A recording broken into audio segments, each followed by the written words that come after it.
according to a new report, doctors have netted billions, that's billions with a B, billions of dollars from drug firms. The payouts come to the tune of over $3 billion for the last 5 months of 2013 alone. So the question becomes, do these financial ties compromise health care? Let's talk some about that. Joining us now, attorney Raphael Katz, who is Skyping in from New York. Raphael, what's your perspective on this? Do doctors' ties to pharmaceutical firms compromise patient care? Well, yes. My perspective is I represent whistleblowers who blow the whistle and bring to light this exact type of unlawful relationship. And I'm not saying that all the relationships that are now being properly disclosed are unlawful. What I'm saying is there are many unlawful relationships, in fact, involving kickbacks, and kickbacks are unlawful. In other words, a pharmaceutical company or a medical device company cannot be paid money or something else of value in order to induce them to produce the doctor to prescribe that the drug that a pharmaceutical company wants them to prescribe. And in fact, on the very day that these results were released, a case against Novartis has gone on, and the judge has let it go forward, involving an alleged kickback scam where doctors were being paid to attend sham conferences to promote Novartis drugs, according to the allegations.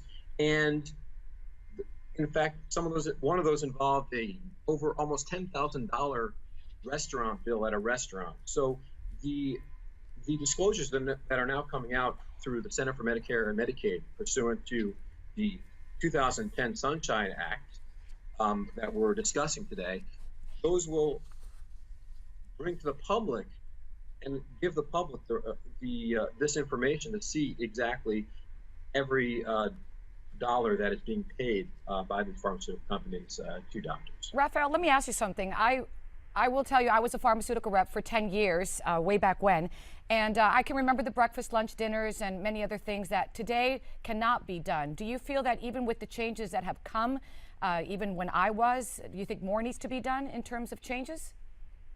Well, I think that we're definitely in a good start in the right direction with the Sunshine Act, where there's going to be more scrutiny now.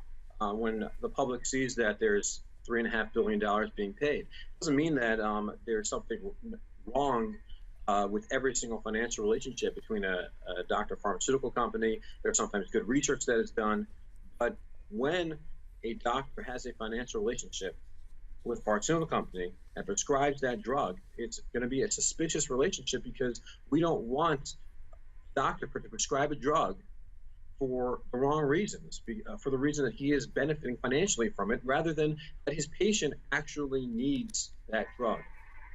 Well, Raphael, we appreciate you bringing this to light. As I listen to you talk about this, I remember my past in politics, where we always tried to combat against something in the Latin called quid pro quo, something for something, and news of new actions to bring sunshine to this reminds us, I guess, of Supreme Court Justice Louis Brandeis, who said sunshine is the best disinfectant. Kind of a healthcare-related note to deal with a healthcare-related story. But we do thank Raphael Katz for joining us. And Raphael, we look forward to having you back as you joined us Skyping in from New York. So, Olga, interesting perspective you have on this, having been involved in pharmaceutical sales in the past. And I will tell you, a lot has changed, but I hear from a lot of colleagues of mine who continue to do the work and continue to see the physicians that more needs to be done and more needs to be looked into. Well, we will continue to look into these stories as they arise. And of course, we ask you to continue to look in here on Newsmax TV when just a few minutes, maybe a few seconds from now. Midpoint will start, hosted by Ed Berliner at high noon Eastern Time. That'll be followed at 3 by the Steve Malzberg Show, featuring who else but our friend Steve Malzberg.